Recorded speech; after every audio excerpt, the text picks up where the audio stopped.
So 2 years ago, I did something really crazy. I had spent 6 months studying day and night for the IIM entrance exams. I did pretty well and I somehow got into IIM Bangalore. And then out of nowhere, I decided not to go. Why? Because I wanted to write a self-help comedy book inspired by AIB and TVF with hashtags and memes, in spite of having no writing background. So just imagine how ridiculous my idea seemed, that I wanted to quit my job in New York, I wanted to leave IIM to write a book with having no writing background. And my friends and family could never understand how anyone could be smart enough to get into IIM Bangalore, but stupid enough not to go. And I tried to convince them that, all the big successful people that we hear of, Mark Zuckerberg, Steve Jobs, they're all dropouts. And I'm going one step further. I'm not even dropping out. I'm not even going in the first place.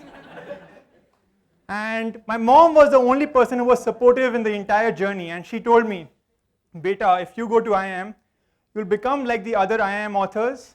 And we all know the kind of books the other IIM authors write.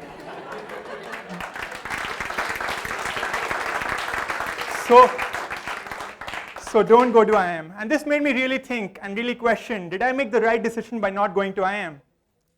And after some introspection and research, I realized I made the right decision. IIMs are great, of course, but a large part of the reason why we consider them to be so prestigious is because of how difficult it is to receive an admission offer rather than the quality of education they provide. I don't remember the last time I heard someone saying, man, I really wanted to study at IIM because I want to learn a lot. It's always because of either a job or because of the brand associated with IIM, which is entirely because of how difficult it is to receive an admission offer. And this sort of mentality is prevalent amongst Indians. And we Indians, we like to equate hard with useful. And the more difficult something is, the more people run behind it. And this is also why all our courses in our schools are usually tend to be difficult rather than useful. In school, I extensively learned about integration and differentiation. It was like torture for me, but still I somehow survived. And I've had multiple jobs since college, but I'm still waiting for the day when I had to apply integration in real life. Thousands of years of Indian history have been reduced to memorizing facts about 3 to 4 individuals, like Mahatma Gandhi, Shah Jahan, Akbar. Like 50% of my history syllabus was about the Mughal period. I can probably tell you the name of the nightclub Akbar was partying at on his 21st birthday, but I have no clue about what happened in the 1950s and 1960s.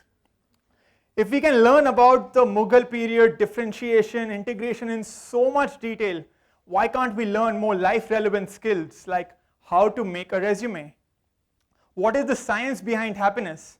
How to create a great first impression? What happened in India in the first 10 years after independence? That would be way more useful, relevant, and even easier. And this sort of mentality of valuing hard rather than useful is prevalent in all spheres of our lives and not just education. What would you do if you want to ask a girl out for marriage? You would probably go down on your knees and you would tell the girl, hey, I love you, but I know my love is not enough, so I want to bribe you with a diamond ring, because diamonds are considered to be a symbol of love. And I want to pause here for a second. What makes a diamond a symbol of love? Diamonds are considered to be a symbol of love only because of how expensive diamonds are, because they are hard to obtain. There is absolutely no use of a diamond. And we just value it because of how hard it is to obtain it rather than how useful it is. But what if we do something different? Just close your eyes for a second and just try and visualize that you're my girlfriend and I'm trying to ask you out for marriage. So I go down on my knees and first of all, I'm really sorry I'm making you visualize that you're my girlfriend, but this is the closest I can get to having a girlfriend.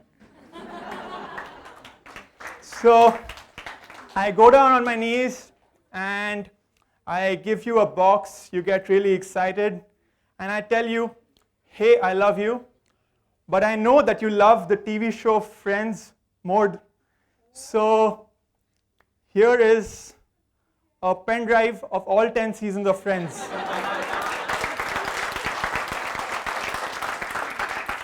And instead and of the money which I spent on a diamond, we'll go on a 1-year honeymoon. Like, what would be your reaction? Like most people, at least in today's time, instant rejection. Why? I don't understand. Like, what is so great about a diamond ring? I'm still waiting for the time when the honeymoon industry becomes as big as the diamond industry. Just imagine the amount of money all of us could save if we started gifting our girlfriends a pen drive with her favorite TV show rather than diamonds. Like, sometimes the easier choice makes so much more sense. And this mentality of valuing hard rather than useful is prevalent across all over the world. But in India, we take it one step further. We Indians, we love difficult things, and it is no coincidence that Indians are obsessed with diamonds. We are obsessed with fasting for weeks just to prove a point. We are obsessed with certain colleges just because of how difficult it is.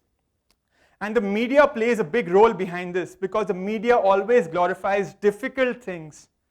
You climb Mount Everest and you'll be a national hero, and you'll be on the newspaper, on the front page of the newspapers the next day. But if you help one child get educated for 1 year, no one will care. Why?